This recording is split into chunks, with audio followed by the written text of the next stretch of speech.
If you want to change the currency in Hostinger, this tutorial will walk you through the process step by step in a simple and quick way. This is really useful if your online store needs to display prices in a different currency for your customers, or if you've recently changed your business region and want everything to match your preferred billing setup. Before we start, if this video helps you out, please hit the like button and subscribe for more easy software tutorials just like this.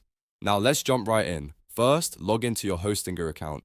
Once you're inside your dashboard, look for the website section and click on it. From there, find the website you want to edit and click Edit Website. This will open your site editor where you can make changes to your store settings. After the editor loads, look at the sidebar on the left side of the screen. In that sidebar, select Store.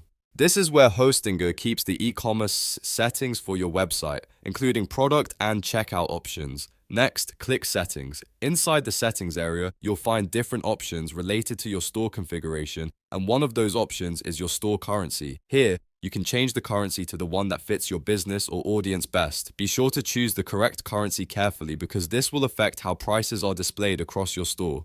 Once you've made the change, don't forget the final step. Click Publish again so your updates go live on the website. If you skip this part, your new currency setting may not be visible to visitors, and that's all there is to it. You've now learned how to change the currency in Hostinger in just a few simple steps. If this guide helped you, make sure to like the video, subscribe to the channel, and turn on notifications so you never miss the next tutorial. Thanks for watching, and I'll see you in the next one.